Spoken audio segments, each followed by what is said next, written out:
नमस्कार, आप देख रहे हैं के न्यूज। मैं हूं आपके साथ सोनी चौहान। दलित पर दंगल।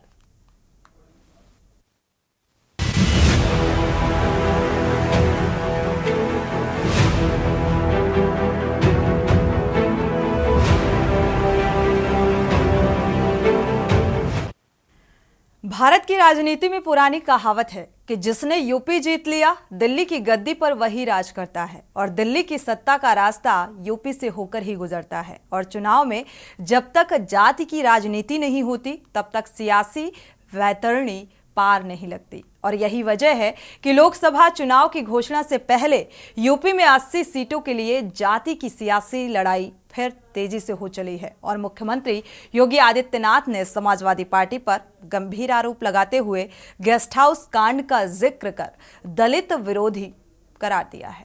देखिए ये रिपोर्ट।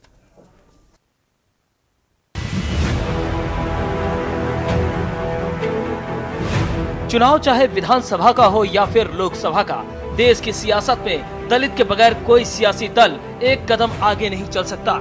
यूपी की सियासत भी इसी दलित वोट बैंक के इर्द गिर्द घूमती है।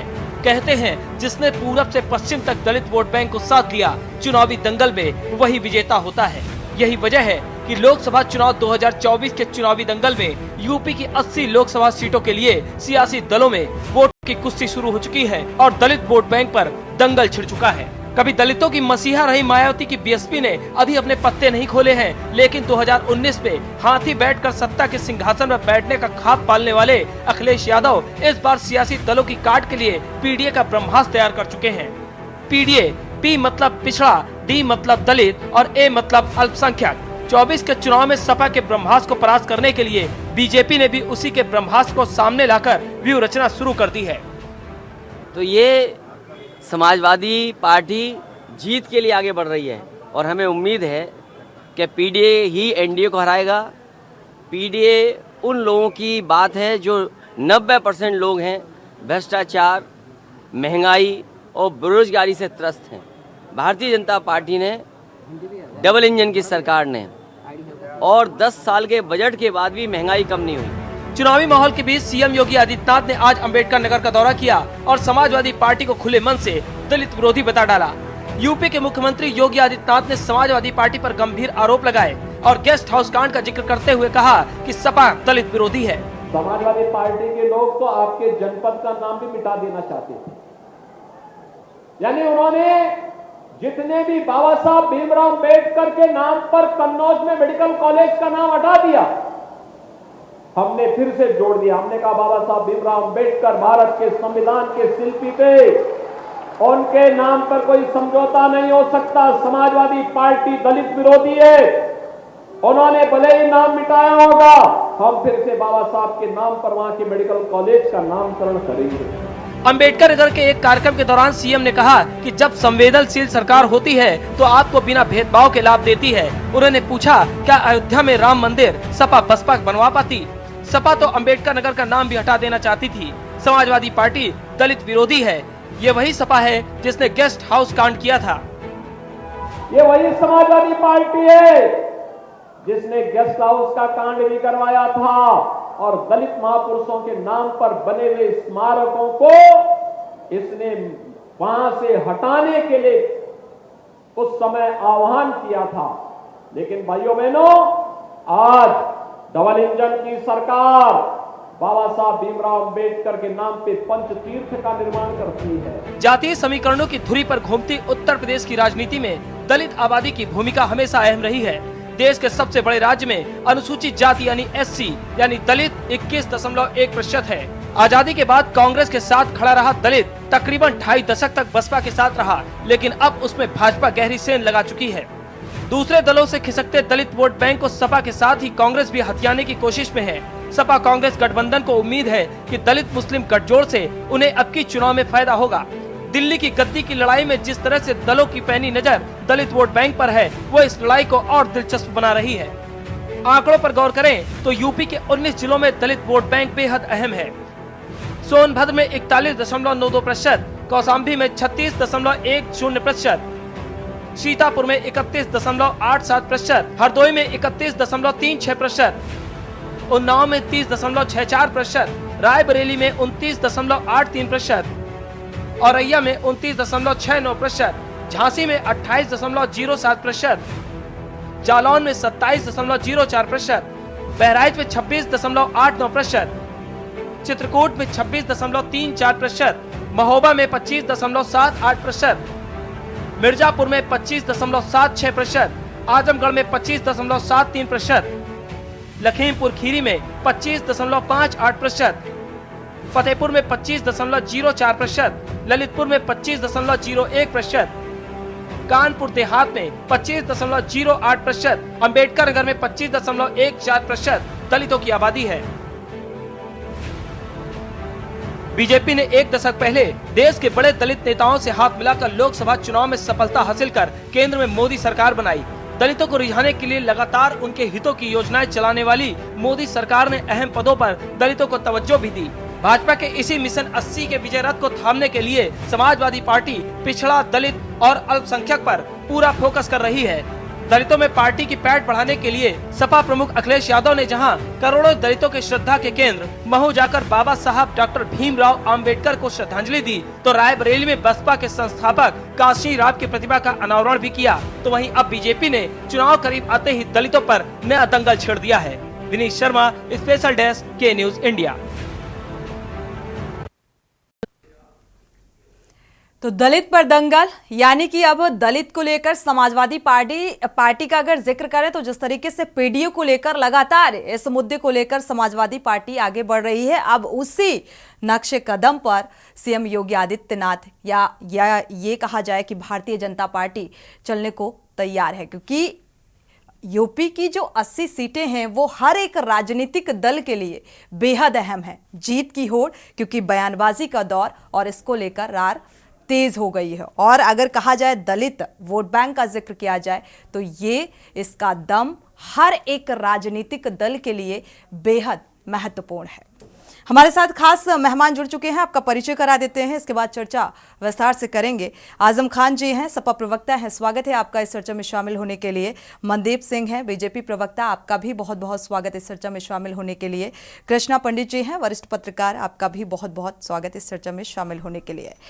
शुरुआत मनदीप सिंह जी से कर लेते हैं, क्योंकि आज अंबेडकर नगर में सीएम योगी आदित्यनाथ पहुंचे और उन्होंने दलित विरोधी बताया समाजवादी पार्टी को, अखिलेश यादव को।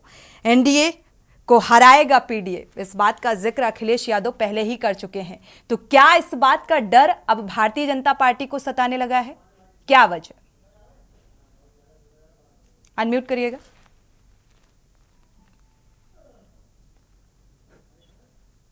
भारतीय जनता पार्टी को किसी तरीके का कोई डर नहीं दिखाई दे रहा है। भारतीय जनता पार्टी का कार्यकर्ता, भारतीय जनता पार्टी का संगठन हमेशा चुनावी मोड में रहता है, लोगों के बीच में रहता है, वो चाहे किसी वर्ग से हो। और जहां तक आप बात कर रही हैं दलित वंचित समाज की, वहां भारतीय जनता पार्टी की सरकार ने बहुत काम किए हैं इनके लिए, इनको जोड़ने का काम किया, इनको वोट बैंक नहीं समझा है। माननीय मोदी जी ने पंचतीर्थ का जो निर्माण कराया, आज तक किसी को होश नहीं थी कि बाबा साहब अम्बेडकर, अभी हमारे मुख्यमंत्री जी आपकी रिपोर्ट में मैं सुन रहा था, कन्नौज के मेडिकल कॉलेज का नाम बदल दिया गया, उसको फिर उत्तर प्रदेश की सरकार ने फिर से बाबा साहब के नाम पर स्थापित किया। बहुत से काम है। केंद्र सरकार ने अपने मंत्रिमंडल में 12 दलित मंत्रियों को जगह दे रखी है। संगठन में लोगों को बहुत महत्वपूर्ण पदों पर जगह दे रखी है। बहुत सी योजनाएं चला रखी हैं। मुंह में जन्म स्थान पे इतना भव्य निर्माण कराया है केंद्र सरकार ने। नागपुर में दीक्षा जहां पे बाबा साहब की हुई, स्मारक, दिल्ली में 3 मंजिला स्मारक अलीपुर रोड पे।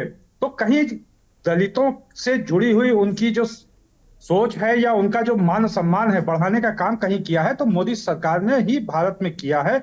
अंबेडकर जी के लिए जो उनके जीवन से जुड़ी जो भी जानकारियां हैं, लोग उस पर स्कॉलर अपनी बात कर सके, लोग ढूंढ सके, उनके बारे में सर्च कर सके स्कॉलर। इसके लिए एक पोर्टल भी बनाया जिसपे विभिन्न भाषा, हिंदी, पंजाबी, उर्दू, मलयालम, तेलुगु, उड़िया, इन सब भाषाओं में उनके बारे में, उनके जीवन दर्शन के बारे में पूरी जानकारियां केंद्र सरकार ने उपलब्ध करा रखी है। तो उनसे जीवन को कैसे, उनके जीवन को बदला जाए दलित वंचित समाज के, उसके लिए ऋण की सुविधाएं उपलब्ध करा रखी हैं, विभिन्न योजनाओं की तैयारी, बहुत सारी विभिन्न योजनाएं जो देखा जाए तो हित में चलाई गई, दलितों के हित में वो तमाम योजनाओं का जिक्र आप करते हुए नजर आ रहे हैं। लेकिन आज एक जनसभा के दौरान चुनावी मंच से ये कहना, गेस्ट हाउस कांड का जिक्र करना, आजम खान जी का रुख कर लेते हैं, हमारे साथ सपा प्रवक्ता भी जुड़े हुए हैं। आजम खान जी, इस जनसभा को संबोधित करने के दौरान जो सीएम योगी आदित्यनाथ ने कहा कि दलित विरोधी है, गेस्ट हाउस कांड का जिक्र हुआ,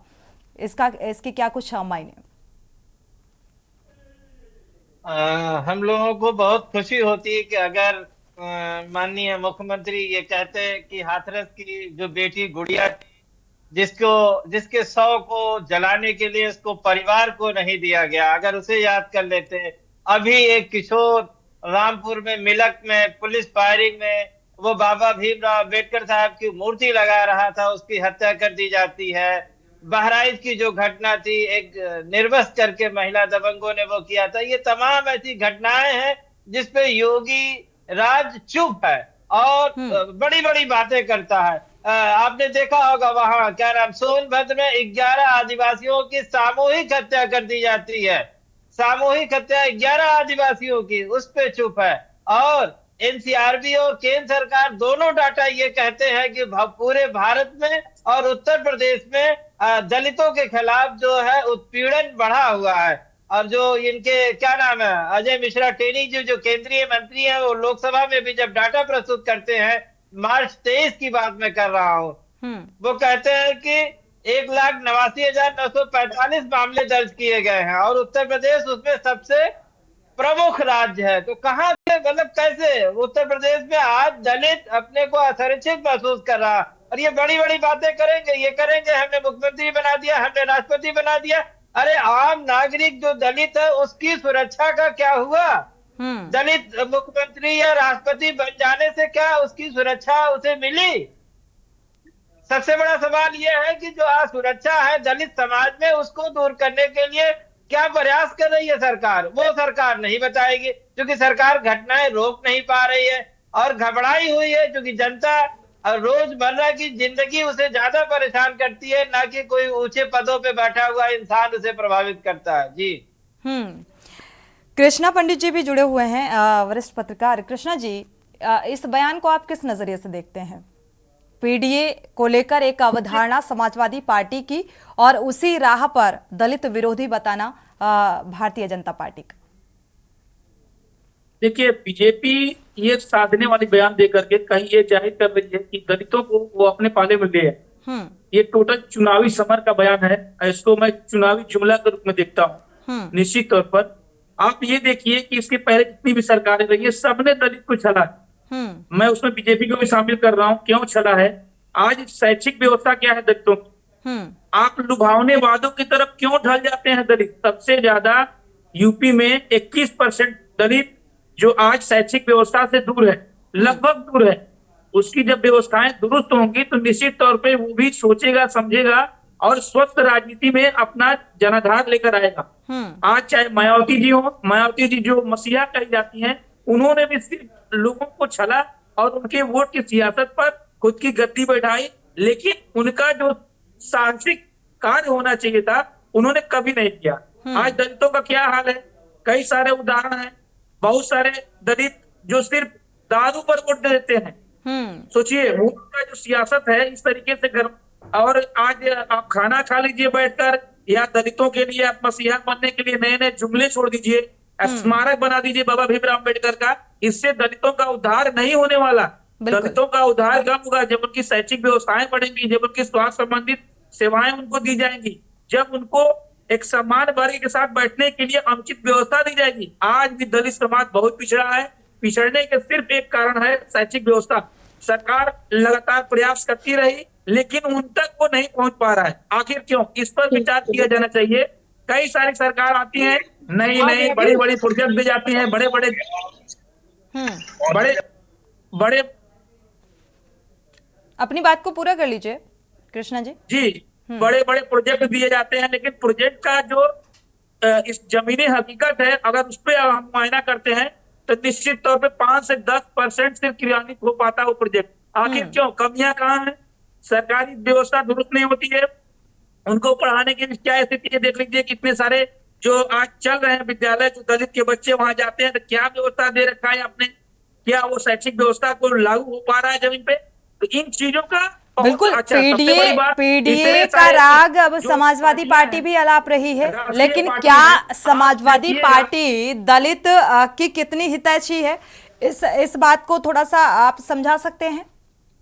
जी, मैं सबसे पहले ये देख रहा, समाजवादी पार्टी ने दलितों के लिए कुछ भी नहीं किया, मेरा ये मानना है। क्यों? क्योंकि देखिए, इसके पहले जो सरकार थी, बहन मायावती थी, वो मसीहा के रूप में जानी जाती थी। उन्होंने कुछ थोड़ा बहुत जागरूक किया दलितों को, लेकिन इसके बाद उनकी भी गति धीमी हो गई। आज जो वर्तमान की सरकार है, आप ये देखिए कितना प्रतिशत भागीदारी दिया लोगों ने, चाहे समाजवादी पार्टी हो, चाहे भाजपा हो, चाहे कांग्रेस हो, चाहे कोई दल हो। आप देखिए उनकी भागीदारी कितनी तय की गई, उनको कितना आगे लाया गया।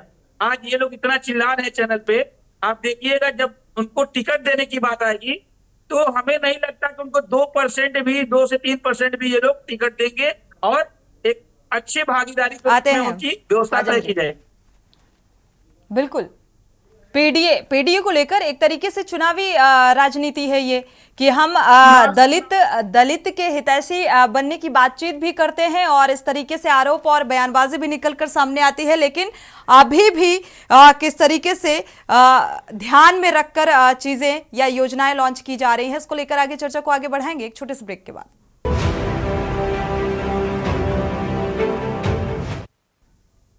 ब्रेक से वापस आ रहे हैं दलित पर दंगल, क्योंकि अब दलित को लेकर एक वोट बैंक की राजनीति की शुरुआत हो चुकी है चुनावी जनसभाओं के दौरान। हमारे साथ विद्या गौतम जी भी दलित चिंतक जुड़ चुके हैं। स्वागत है आपका इस चर्चा में शामिल होने के लिए। आजम खान जी का रुख कर लेते हैं, कुछ कहना चाह रहे थे वरिष्ठ पत्रकार जी की बात, जो उन्होंने सवाल उठाया कि किसी भी राजनीतिक दल ने, चाहे वो भारतीय जनता पार्टी रही हो, चाहे समाजवादी पार्टी रही हो, चाहे मायावती का जिक्र, बीएसपी का भी जिक्र किया, दलित का हितैषी कोई नजर नहीं आया। सब अपने वोट बैंक के लिए वोट बैंक की राजनीति सभी ने की, और एक बार फिर से वही राजनीति शुरू हो गई है। अनम्यूट कर लीजिएगा।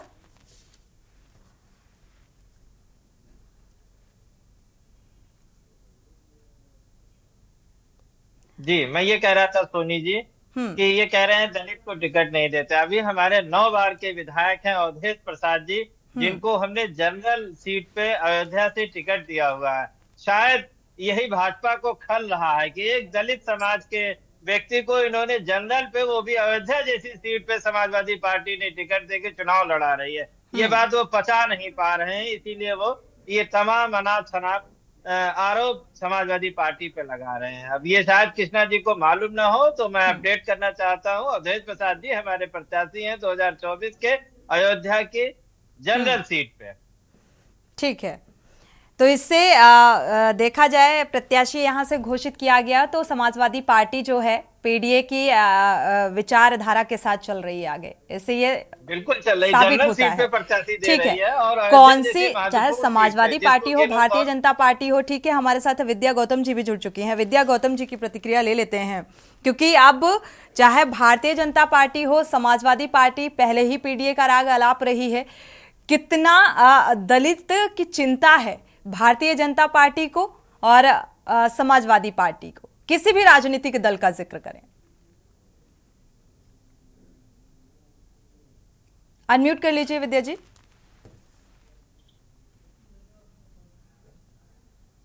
एक मिनट जी, आंकड़े उठा करके मैम देख लीजिए आप। अगर इस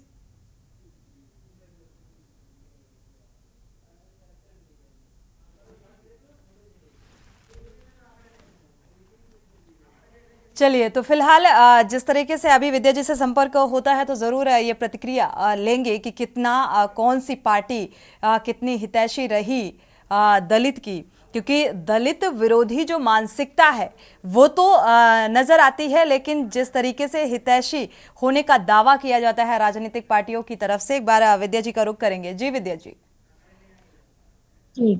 बिल्कुल, एक दलितों को लेकर के अधिकारों की बात कोई नहीं करता है। कुछ लोग कहते हैं हमने टिकट दे दिया, कुछ लोग कहते हैं सांसद बना दिया। सांसद और विधायक बनाना तो पार्टियों की बहुत बड़ी मजबूरी है सोनी जी, क्योंकि इस वक्त पे रिजर्व सीटें हैं, तो रिजर्व सीटों में तो पार्टियों को बनाना मजबूरी है कि आप सांसद, विधायक, MP, MLA बना रहे हैं, जिला पंचायत चेयरमैन बना रहे हैं। लेकिन सबसे बड़ी जो बात है कि दलितों के अधिकार कितने आपने दिए हैं। उनको SCP प्लान का बजट देख लीजिए, 11-11 हजार करोड़ रुपए का बजट आता है, लेकिन कहीं आपको जमीन पे लगता हुआ नजर नहीं आएगा। सबसे बड़ी बात है। इससे भी बड़ी बात है कि दलितों की एजुकेशन के स्तर को देख लीजिए, एजुकेशन का स्तर का आप आंकड़े उठाकर देख लीजिए, प्राइमरी एजुकेशन से लेकर हायर एजुकेशन तक अभी का क्या आंकड़े हैं। जब जो सरकारें अपने दावे कर रही है कि हमने बनाया, सांसद बनाया, हमें डॉक्टर अम्बेडकर विचारधारा की बात करें तो हमें विधायक सांसद की उतनी जरूरत नहीं जितनी जरूरत है कि हमारे लोगों के उनके अधिकार मिले, स्वास्थ्य के अधिकार मिले, शिक्षा के अधिकार मिले, नौकरियों का। बैकलॉग की बात करें, किसकी सरकार में बैकलॉग पूरी तरह से भरे गए, किसी की सरकार में बैकलॉग नहीं पूरी तरीके से भरे गए। तो यहाँ पे खैर मैं अब इस वक्त, क्योंकि आम चुनाव है तो सबको दलित हितैषी होने का दिखावा तो करना पड़ेगा। तो सीधी सी बात है कि इस वक्त पे दलितों को लेकर के आप काम क्या कर रहे हैं, काम करने आपने अब तक अपनी सरकारों में काम क्या किए, उसके आंकड़े उठा करके दिखाएं, तो ही समझ में आता है कि आपका बहुत बड़ा दलित प्रेम है। अदरवाइज इन बातों का कोई मतलब नहीं है कि हमने सांसद विधायक बनाया। सांसद विधायक आपको बनाना ही बनाना, क्योंकि वो कानूनी एक व्यवस्था है जिसमें आपको सांसद विधायक उन्हें बनाना ही पड़ेगा। भाई विद्या जी, आज CM योगी आदित्यनाथ ने भी इस बात का जिक्र किया कि समाजवादी पार्टी जो है दलित विरोधी है। अब भारतीय जनता पार्टी को काफी चिंता होने लगी है दलित समाज की, तो इसको लेकर क्या कहेंगे?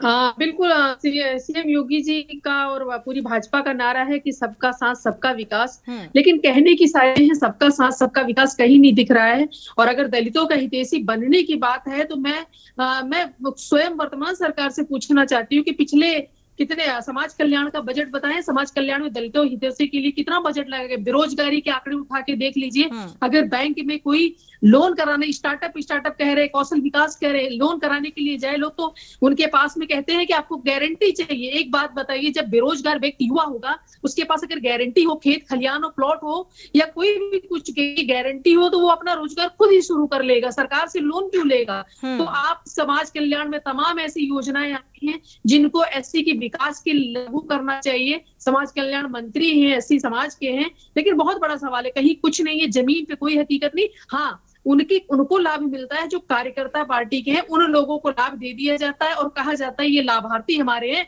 और वो बैनर पोस्टर पे दिखा दिया जाता है। तो दलित हितैषी करने का सबके पास में ड्रामा बहुत बड़ा है, लेकिन जमीनी हकीकत से सारे के सारे आप सुन पा रहे हैं, आप आंकड़ों के आधार पर अगर किसी से पूछेंगे तो कुछ नहीं दिखेगा। मनदीप जी, आप सुन पा रहे हैं विद्या जी की बात, विद्या जी की प्रतिक्रिया सुनी कि आज भी अधिकारों की लड़ाई जो है वो दलित समाज लड़ता हुआ चला आ रहा है। शैक्षिक योग्यता का जिक्र पहले ही वरिष्ठ पत्रकार कर चुके हैं। मनदीप जी,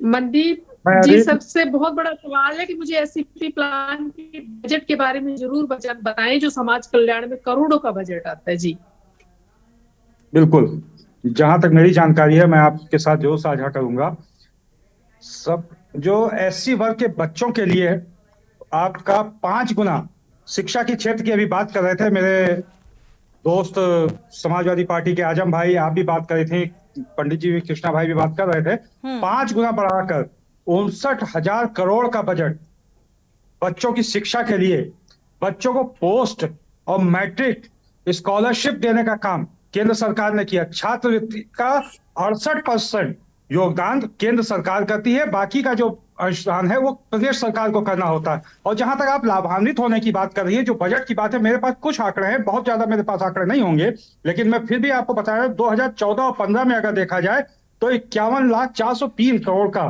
बजट केवल वंचित समाज के लिए किया था, जिसमें 25,13,972 लोग लाभान्वित हुए थे। ये आंकड़े हैं, केंद्र सरकार के आंकड़े हैं। 15-16 मनदीप जी, लेकिन विद्या जी की जो चिंता है, जो सवाल है, वो इस बात को लेकर है कि सिर्फ आगामी लोकसभा चुनाव को देखते हुए दलित की चिंता है, या असल मायने में दलित की चिंता है वो शैक्षिक व्यवस्था को चुस्त दुरुस्त करने की, या जो अधिकार हैं एक दलित के उसको लेकर गंभीरता है? मनदीप जी, मैं सुन नहीं पाया, फिर से एक बार मनदीप जी, असल मायने में ये चुनावी चिंता है या फिर वाकई लगता है कि नहीं दलितों की चिंता करनी चाहिए, सरकार इसको लेकर संजीदा है? में जब हम लोग भारतीय जनता पार्टी चुनाव के जीतने के बाद जब इनके आशीर्वाद से मोदी जी प्रधानमंत्री बने, तो ये उसके प्रतिफल में अपने लोगों की सबकी चिंता, सब समाज की चिंता, सबके साथ सबके विकास, सबके विश्वास की बात कर रहा हूँ, सबके प्रयास की बात कर रहा हूँ। ऐसा नहीं है कि केवल एक समाज के लिए, सब समाज की चिंता मोदी सरकार को है, केंद्र सरकार को है। ठीक है, लेकिन ये प्रयास पहले होना चाहिए था। अब लोकसभा चुनाव से ठीक पहले ये प्रयास किया जा रहा है चुनावी जनसभाओं के दौरान। शुक्रिया आप सभी मेहमानों का इस चर्चा में शामिल होने के लिए। अब जिस तरीके से यह बयान निकलकर सामने आया है, तो अब दलित की चिंता हर एक राजनीतिक पार्टी को सताने लगी है, क्योंकि बात और सवाल वोट बैंक का है।